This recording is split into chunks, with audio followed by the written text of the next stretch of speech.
Hello everyone, Will Terrell here. Today I've got 5 tips for you on how to improve your line drawing. These are all tips that helped me tremendously with improving my line work. Hopefully it'll do the same for you. So let's get started.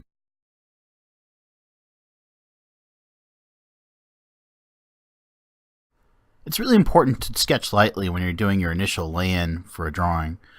The reason for this is if you go too dark, it's either going to smudge the page, or even after you add ink line work, you're not going to be able to erase the line drawing underneath it. This is something I find often beginning artists do, is they either draw really dark or really timidly.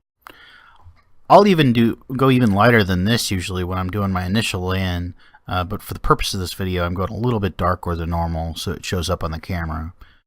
If you do end up going too dark with your initial lay-in, it's okay.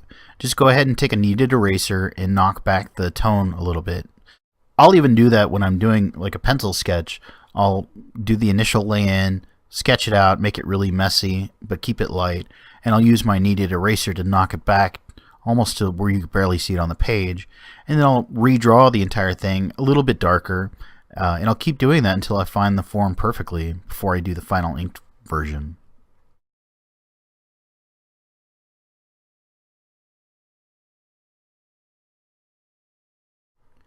My next tip is to become more confident with your line drawing. That's something that's going to take years and years of practice to do. But you'll notice how I'm sketching out the lines like this. I notice this is something that most beginning artists do. Their lines will be timid, they'll be kind of jaggedy, because they're trying to sketch it through as they go. But what you want is a bold, smooth line like this. And that's, like I said, is something you're going to have to practice with over and over. And you'll notice I'm kind of whipping the line as it comes out of the arc. And I'll also follow over the line that I just drew, and that builds up the line so it all looks like it belongs together. Going back to our example, I'm going to use this Sharpie pen, which has a sort of a narrow line width to it, and it's sort of like the Micron pigment I see a lot of beginning artists do and manga artists, and it's kind of a stiff line. So this is what I normally see in line work, is really jaggedy lines like this, and you don't want that. It's not really a natural line that you see in nature. I mean, it can be used as a texture, like it looks like a fabric or something, but not a skin tone. Most skin is smooth, and so you want the line that represents it to be smooth also. Same thing with the hair. You want that line to be somewhat smooth too. The only time you use a jagged texture is on something like a jagged canvas or t-shirt, or something that's been ripped. That's when a texture like that will come in handy.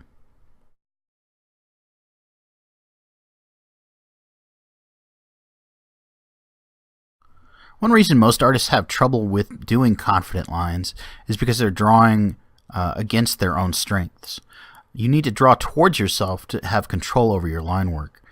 You can see when I draw in the opposite direction, my lines kind of splay and they're not very controlled, and you can see how they separate here. And like with every rule, this isn't 100% of the time. This is just my rule of thumb. Whenever I'm having trouble with line work, I try and go back to drawing towards myself. So practice filling up pages with doing parallel lines. I'm learning to talk.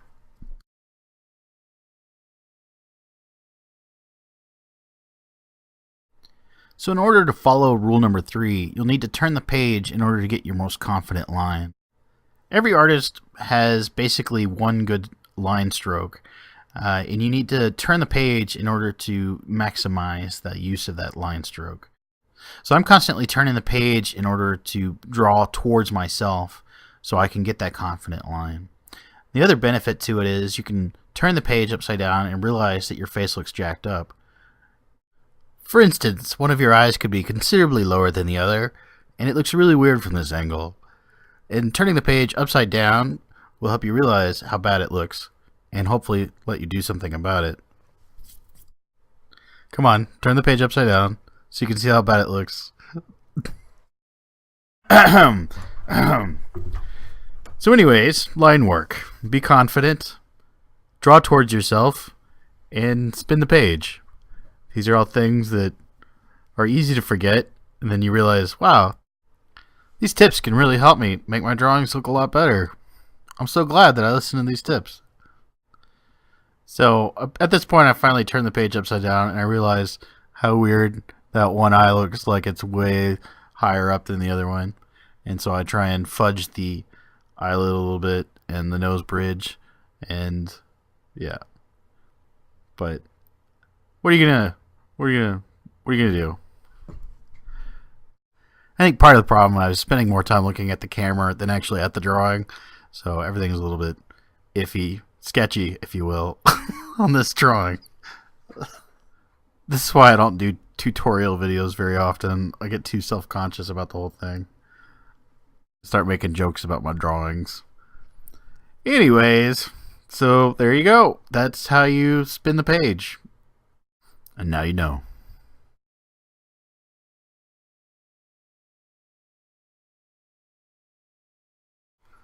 Line variation is my favorite part about inking. I just love making lines go from thick to thin. And you can do that with a pen like this Sharpie pen or with a Micron Pigma pen, but it's a lot more work. You have to go back over the line several times and build it up, make it go from thick to thin in certain parts, and it can be kind of a headache. You can see how my line keeps splaying at the end of the arc each time I do it. So I have to go back over it and fix it and fix it and fix it. I much prefer using an actual brush pen in order to get the line variation. So sometimes I'll do the initial lay-in with a thin pen like the Sharpie or a Micron Pigma, but I almost always go back over it with a brush pen. Like this is a Japanese import Zebra brush pen, but you can find other types of brush pens, and I like it because it goes from thick to thin with hardly any work to it. That's juicy line variation right there. I love how it looks.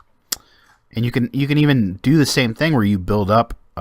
You go over the same line and extend it, or you can make it a thicker thick to thin by just going over it and building up the thick to thin on it. Man, I'm just no good at this talk thing today. So going back to the parallel lines that I was showing you how to do on drawing towards you, you can do the same thing with a brush pen, and you get this nice pattern with it. And this is the beginnings of cross hatching. And you can see how varying the pressure here, where I get thicker in the middle of the stroke versus thicker at the beginning of the stroke, makes it a different type of pattern. And then overlaying these parallel stroke patterns is what makes cross hatching look the way it does. And how you get that unique pattern to it, and just varying it up where you go at a different angle with each parallel stroke pattern, and varying your pressure and so on until you get this pattern going. Yeah, I really like the way that cross hatching looks. It's pretty much my favorite thing to do. Sometimes I'll just fill up whole pages of just cross hatching. Wait, cross hatching. I think I need a nap. Alright, back to our example. So you can take the line drawing that we did before and add a little bit of line variation to it just by building up that line again and following the form of the face. And this is something that you'll have to experiment with for years and years and years. But basically, adding line variation, like on the cheek here, makes it look like that the thick part of her cheek is where it's casting a shadow underneath it, and the thin part is where the light meets the skin. And knowing where to do that is just something you're going to have to practice with years and years and years. But then going back to the brush pen, you can do these really nice thick to thin strokes without having to build it up, without all the headaches. It's just like instantaneous. You get nice thick juicy lines and really thin lines, and yeah, I like it. So that's pretty much it on my tips for this video. I will try and do more of these, and hopefully I can take them more seriously down the road. I hope this was somewhat useful to you. One other thing to keep in mind, when I first started learning how to ink, I really was terrible at it, and I actually had a comic book publisher tell me they wanted me to draw a book for them, but as long as I never touched an ink pen ever again. So they didn't actually say it in those words. It was not quite that harsh, but it was pretty harsh.